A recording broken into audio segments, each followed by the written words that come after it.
students, this is Radhika Gaur here with your chapter number 3, that is metals and non-metals, and this is our session number 1 which includes introduction to metal. क्या करने वाले हैं हम इस session में? Metals क्या होते हैं, उनको आइडेंटिफाई कैसे किया जा सकता है, उनकी फिजिकल प्रॉपर्टीज क्या होती हैं, इस सब के बारे में हम फर्स्ट सेशन में डिस्कस करने जा रहे हैं. So let's start with the introduction to metal. Actually of all elements about 80% are metal. जितने भी एलिमेंट्स प्रेजेंट हैं उनमें अप्रोक्स 80% क्या है? मेटल है. These known animals have some common physical and chemical properties. क्या होता है, जितने भी हमारे पास हम एलिमेंट्स को जानते हैं उनमें क्या होता है, फिजिकल और केमिकल प्रॉपर्टीज कुछ कॉमन है. ठीक है, तो क्या होता है, जो मेटल्स हैं उनको हम कैसे आइडेंटिफाई करेंगे, किन जो कॉमन फिजिकल केमिकल प्रॉपर्टीज हैं उनके बेसिस पे हम बता सकते हैं कि ये सब्सटेंस मेटल है या नॉन मेटल है या मेटलॉइड्स है. ये सब की डिस्कशन हम इस सेशन में करने वाले हैं. So the thing is, what is the electronic view of metals? An element is called metal if it can form a cation. कोई भी एलिमेंट उसे हम मेटल कब कहेंगे? जब वो कैटाइन का फॉर्मेशन करे. कैटाइन क्या होता है? That is positive ion. तो कोई भी एलिमेंट यदि कैटाइन का फॉर्मेशन कर रहा है, पॉजिटिव आयन का फॉर्मेशन कर रहा है, तो वो क्या होगा? मेटल होगा. और वो फॉर्मेशन होता कैसे? By the loss of one और मोर इलेक्ट्रॉन्स. कैटाइन का फॉर्मेशन कैसे होगा? जब हम एक या एक से ज्यादा इलेक्ट्रॉन्स को लॉस करेंगे. दैट इज जब कोई भी एलिमेंट एक या एक से ज्यादा इलेक्ट्रॉन्स को लॉस करेगा तो उस पे कैटाइन चार्ज, कैटाइन बन जाएगा वो. दैट इज वो कैटाइन का फॉर्मेशन कर लेगा, उस पे पॉजिटिव चार्ज आ जाएगा और उस एलिमेंट को हम क्या बोलेंगे? मेटल बोलेंगे. The number of atoms lost by any atom of a metal is called its valency. और जितने नंबर ऑफ इलेक्ट्रॉन्स किसी भी एलिमेंट ने, किसी भी एटम ने लॉस किए, ठीक है, कोई भी मेटल है उसके एटम ने कितने नंबर ऑफ इलेक्ट्रॉन्स लॉस करे हैं, उसी को हम क्या बोलते हैं? उसकी वैलेंसी. एग्जांपल के लिए जैसे सोडियम होता है, वो एक इलेक्ट्रॉन लॉस करता है, इसीलिए जो सोडियम होता है उसकी वैलेंसी कितनी रहती है? 1. तो क्या समझ में आया? फर्स्ट तो ये that an element is called metal if it can form a cation, that is positive ion, by the loss of one or more electrons. Second thing is that the number of electrons lost by an atom of a metal is called its valency. यदि इसको हम deep में study करना चाहें तो we can see here that metal, ठीक है, जब मेटल को डिकम्पोज किया जाता है, मेटल को तोड़ा जाता है, तो किस में ब्रेक होता है? वो मेटल कैटाइन में प्लस इलेक्ट्रॉन्स में. दैट इज जैसे सपोज यहाँ पे सोडियम है तो सोडियम क्या देगा? Na प्लस प्लस 1 इलेक्ट्रॉन, क्योंकि उसने 1 इलेक्ट्रॉन लॉस किया इसलिए उसकी वैलेंसी क्या हो गई? 1 हो गई. यहाँ पे मैग्नीशियम है, मैग्नीशियम ने क्या किया? 2 इलेक्ट्रॉन्स को लॉस किया. जब 2 इलेक्ट्रॉन्स को लॉस कर रहा है तो उसकी वैलेंसी क्या हो गई? 2 हो गई. सेम Cu भी क्या करता है? 2 इलेक्ट्रॉन्स को लॉस करता है. दिस इज द रीजन जो कॉपर है उसकी भी वैलेंसी क्या होती है? 2 होती है. तो यहाँ से क्या क्लियर हुआ कि जो मेटल्स हैं वो किस में ब्रेक होते हैं? Metal cation plus electrons. That is metals जो है इलेक्ट्रॉन्स का लॉस करते हैं और जितने नंबर ऑफ इलेक्ट्रॉन्स वो लॉस करते हैं उतनी ही उन पे वैलेंसी आ जाती है. जो कि हमने यहाँ पे भी देखा कि सोडियम की वैलेंसी क्या है? 1. Mg की क्या है? 2. क्यों? क्योंकि वो 2 इलेक्ट्रॉन्स को लॉस कर रही थी. और कॉपर की क्या है? उसकी भी 2. क्यों? क्योंकि वो भी 2 इलेक्ट्रॉन्स का लॉस कर रहा है. अब बताए जो मेटल्स हैं उनकी आखिर फिजिकल स्टेट्स क्या होती हैं? कैसे हम आइडेंटिफाई करेंगे कि ये मेटल प्रेजेंट है तो किस फिजिकल स्टेट में प्रेजेंट है, या फिर यदि गैसेस है तो ये मेटल हो सकता है या नहीं है, या क्या कौन से सब्सटेंस होंगे जो मेटल होंगे? तो उनको डिफाइन करने के लिए, उनको आइडेंटिफाई करने के लिए हमें उनकी प्रॉपर्टीज के बारे में पता होना चाहिए. So the first thing is that जो मेटल है उसकी फिजिकल स्टेट क्या होती है? Majority of metals are solid under normal conditions of temperature and pressure. क्या होता है कि ज्यादा से ज्यादा मेटल्स, जितने मतलब मेटल्स हमारे पास प्रेजेंट हैं उनमें ज्यादा से ज्यादा मेटल्स सॉलिड हैं normal condition of temperature and pressure पे. दैट इज जो टेम्परेचर है, जो प्रेशर है, उसकी हम कंडीशंस को नॉर्मल रखें. दैट इज ना तो हम ज्यादा हाई करें और ना ज्यादा लो करें. यदि हमने दोनों की कंडीशंस को नॉर्मल रखा हुआ है, स्पेसिफिक रखा हुआ है, तो जो ज्यादातर मेटल्स हैं वो किस स्टेट में मिलेंगे? सॉलिड स्टेट में. Only mercury exist in liquid state at room temperature. सिर्फ मरकरी एक ऐसा मेटल है जो लिक्विड स्टेट में प्रेजेंट रहता है रूम टेम्परेचर पर भी. तो क्या पढ़ा हमने? फर्स्ट तो ये that majority of metals are solid under normal conditions of temperature and pressure. Second, only mercury can exist in liquid state at room temperature. So the next thing is that what is the hardness of metal?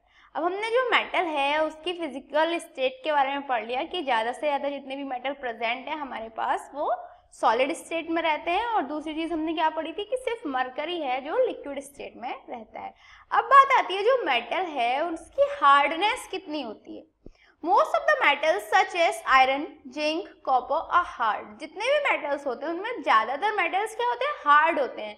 Iron obviously आपने देखा होगा जो railings वगैरह बनते हैं iron के, zinc आपने, copper हुआ, ये सब क्या होते हैं? हार्ड सब्सटेंसेस होते हैं। This can not be cut easily with a knife. अब खुद ही बताओ जो आयरन का डोर होगा उसे आप नाइफ के थ्रू कट कर सकते हो?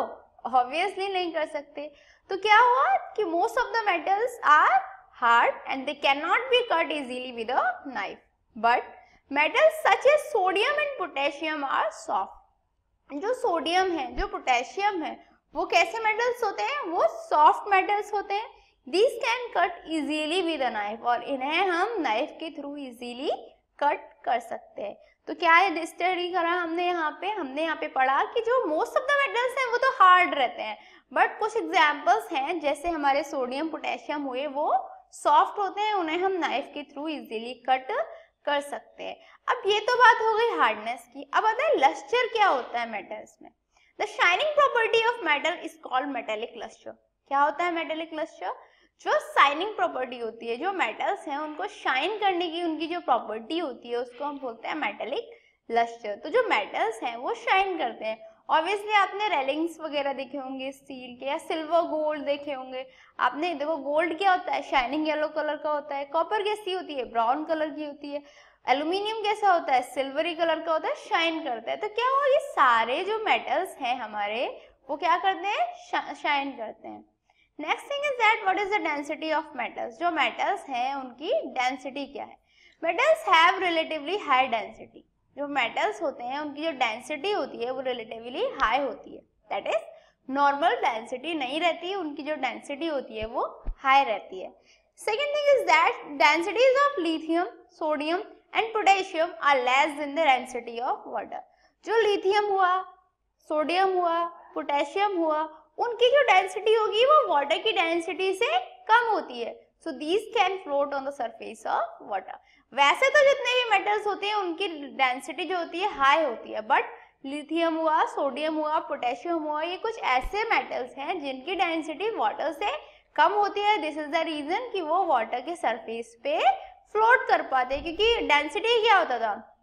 डेंसिटी जिस सब्सटेंस की लो होती है वो दूसरे सब्सटेंस पे फ्लोट कर पाती है। दिस इज द रीजन क्या होता है कि लिथियम, सोडियम, पोटेशियम ये वाटर पे फ्लोट कर पाएंगे। क्लियर हुआ? That is metals have relatively high densities, but lithium, sodium, potassium have density less than the density of water. This is the reason they can float on the surface of water. So the next thing is that what is the malleability of metals? अभी हमने density पढ़ ली, हमने hardness पढ़ ली, हमने physical state भी पढ़ ली, but आती है मैलेबिलिटी क्या होती है। ऑब्वियसली आपने ये टर्म फर्स्ट टाइम सुना होगा, मैलेबिलिटी। मैलेबिलिटी का मीनिंग क्या होता है? Let me explain you. Metals are malleable. First तो ये जो मेटल्स हैं वो मैलेबल होते हैं, और मैलेबल क्या होते हैं? The property of a metal by which it can be beaten into thin sheets is called malleability. वो प्रॉपर्टी मेटल्स की जिसके थ्रू उन्हें क्या किया जा सकता है? पतली पतली शीट्स में कन्वर्ट किया जा सकता है, उसको हम मैलेबिलिटी कहते हैं। दैट इज यदि कोई भी मेटल है उसको शीट्स में कन्वर्ट कर दिया जाए तो उसकी वो शीट्स में कन्वर्ट करने वाली जो प्रॉपर्टी है मेटल की वो क्या होगी? Malleability. The metals showing this property are called malleable metals. और इसीलिए जो मेटल्स ये प्रॉपर्टी शो करते हैं उन्हें क्या बोलते हैं? Malleable metals. तो समझ में आया मैलेबिलिटी क्या होती है? The property of a metal which by which it can be beaten into thin sheets is called malleability. जितने भी हमारे मेटल्स होते हैं लाइक आयरन हुआ, कॉपर हुआ, गोल्ड हुआ, सिल्वर हुआ, ये सब मैलेबल होते हैं। कैसे? Because they can be hammered into thin sheets. इन्हें हम क्या कर सकते हैं? पतली पतली शीट्स में हैमर्ड कर सकते हैं, उन्हें शीट्स में कन्वर्ट कर सकते हैं। Gold and silver ornaments of different designs are prepared from small pieces of metals by hammering. जितने भी हमारे सिल्वर के ऑर्नामेंट्स होते हैं, गोल्ड के ऑर्नामेंट्स होते हैं, डिफरेंट डिजाइंस के हम बना सकते हैं। तो वो कैसे प्रिपेयर किए जा सकते हैं? तभी जब हम क्या करें, मेटल को हैमर करके उसे स्मॉल पीसेस में कन्वर्ट करें, उसकी शीट्स में कन्वर्ट करें, तभी जो डिजाइनिंग्स हैं वो हमारी प्रॉपर्ली बन पाएंगी। तो ये किसकी वजह से हुआ? मैलेबिलिटी की प्रॉपर्टी की वजह से। सेकेंड आता है डक्टिलिटी ऑफ मेटल। अभी हमने मैलेबिलिटी कहा पढ़ा। मैलेबिलिटी कौन सी प्रॉपर्टी थी? वो प्रॉपर्टी जिसके थ्रू मेटल्स को थिन शीट्स में कन्वर्ट किया जा सके। पर डक्टिलिटी क्या होता है? Metals are ductile. अब मेटल्स क्या होते हैं? डक्टाइल होते हैं। बट अब डक्टिलिटी क्या होता है? मेटल का डक्टाइल होना, आखिर इससे मीनिंग क्या है? ये समझने की हमें रिक्वायरमेंट है ना। The property of a metal by which it can be drawn into wires. वो प्रॉपर्टी जिनके थ्रू मेटल्स को हम वायर्स में कन्वर्ट कर सके, उसे डक्टिलिटी बोलते हैं। तो क्या हुआ ductility? The property of a metal by which it can be drawn into wires. आपने देखा होगा जो एल्यूमिनियम है, कॉपर है, उसके वायर्स हम इलेक्ट्रिसिटी के लिए यूज करते हैं अपने घरों में। तो वो क्या होता है? वायर्स। वो वायर्स जो है वो मेटल से कन्वर्ट हुए, तो वो मेटल ही होता है। मेटल को हम थिन वायर्स में कन्वर्ट कर लेते हैं, और वो किसकी वजह से होता है? डक्टिलिटी की वजह से। इसीलिए जो मेटल्स डक्टिलिटी शो करते हैं उन्हीं को हम डक्टाइल बोलते हैं। जितने भी हमारे मेटल्स हुए, copper, iron, gold, aluminium, silver, platinum, सब क्या है? डक्टाइल है। क्यों? क्योंकि इनके जो वायर्स बन सकते हैं, thin copper wires are used in electrical circuits are produced when copper is ductile. Obviously जितने भी हमारे इलेक्ट्रिकल सर्किट्स होते हैं उसमें हम कॉपर के वायर्स यूज करते हैं, और कॉपर के वायर्स कब बन सकते हैं? तभी तो बन सकते हैं ना जब कॉपर डक्टाइल हो। तो क्या पता चलता है यहाँ से कि जो मेटल्स होते हैं वो ऑलमोस्ट डक्टाइल होते हैं। गोल्ड होता है, गोल्ड की जो हम डिजाइनिंग्स बनाते हैं, अपनी जो हम जितने भी नेकलेसेस वगैरह पहनते हैं उनमें डिजाइनिंग उनकी क्रिएट करते हैं, तो उसमें क्या होता है? हम काफी उसकी पतले पतले वायर्स में कन्वर्ट करके डिजाइन को फॉर्म करते हैं। तो वो किसकी वजह से हुआ? क्योंकि जो गोल्ड है वो डक्टाइल होता है। Next thing is that what is the thermal conductivity of a metal. कोई भी मेटल है उसमें थर्मल कंडक्टिविटी क्या होगी? The ease with which a metal allows the flow of heat through it is called the thermal conductivity. क्या होती है? The ease मतलब एक ऐसी सुविधा, मतलब एक इजीली जो हम कर सके, क्या कर सके? with which a metal allows the flow of heat through it, जिसके थ्रू जो मेटल है वो हीट का फ्लो अलाउ करे। दैट इज यदि मेटल है उसमें से हीट थ्रू हो पाए तो उसे क्या बोलते हैं? हीट का फ्लो हो पाए तो उससे क्या बोलेंगे? Thermal conductivity. That is thermal conductivity क्या होती है? वो कंडक्टिविटी जिसके थ्रू जो हीट है वो सबस्टेंस के थ्रू फ्लो हो सके। Silver is the best conductor of heat and lead is the poorest. तो सिल्वर है वो क्या है? हीट का बेस्ट कंडक्टर है, जबकि जो लेड है वो सबसे पोरेस्ट कंडक्टर है। तो समझ में आया thermal conductivity metals? That is the ease with which a metal allows the flow of heat through it is called thermal conductivity. So the next question is electrical conductivity of metals. अभी thermal conductivity में हमने किसके बारे में पढ़ा? Heat के बारे में। तो electrical conductivity में क्या होगा? About electricity. So the ease with which a metal facilitates the flow of electric current through it is called its electrical conductivity. Electrical conductivity क्या हुई? जिसके through electric current easily pass हो सके, उस property को क्या बोलेंगे? Electrical conductivity. मेटल्स जो होती है उनमें इलेक्ट्रिकल कंडक्टिविटी प्रेजेंट रहती है। दिस इज द रीजन जो मेटल्स हैं वो करंट को कंडक्ट कर सकते हैं। This is the reason that silver, copper, gold, platinum, aluminium have high electrical conductivity. And also जो हम कॉपर्स के वायर होते हैं, एल्यूमिनियम के वायर्स होते हैं, वो हम अपने सर्किट्स में यूज करते हैं। क्यों? क्योंकि वो कंडक्टर होते हैं इलेक्ट्रिसिटी के। सो the next thing is what is the sonority of metals. हमने काफी सारी चीजों के बारे में डिस्कस कर लिया, like ductility, malleability, hardness and physical states. अब आती है जो मेटल्स हैं उनकी सोनोरिटी क्या होती है।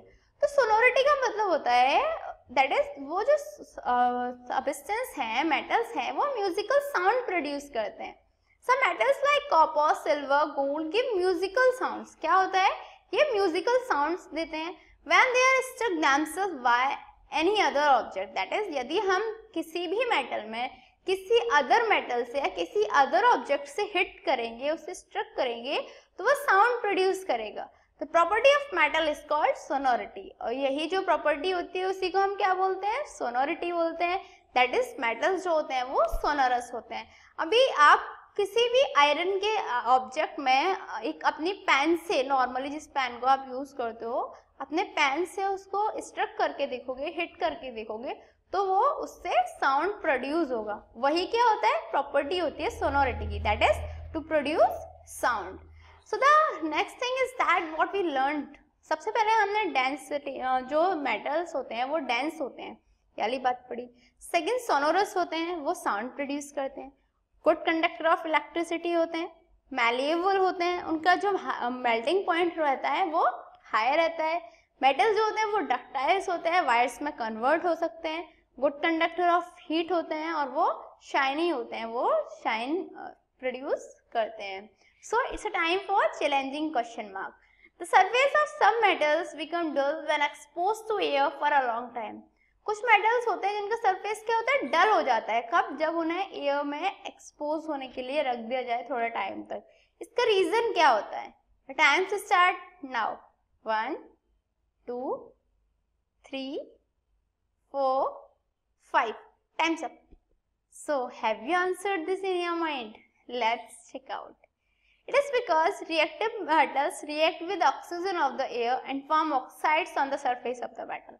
क्या होता है, जो भी रिएक्टिव मेटल्स होते हैं वो क्या करते हैं, ऑक्सीजन के साथ रिएक्ट कर लेते हैं। एयर में जो प्रेजेंट ऑक्सीजन है उसके साथ उनकी रिएक्शन हो जाती है। जब मेटल्स की ऑक्सीजन के साथ रिएक्शन होगी तो किसका फॉर्मेशन होगा, मेटल ऑक्साइड का। Since these oxides are dull coloured, और ये ऑक्साइड जो होती हैं इनका जो कलर होता है वो डल होता है।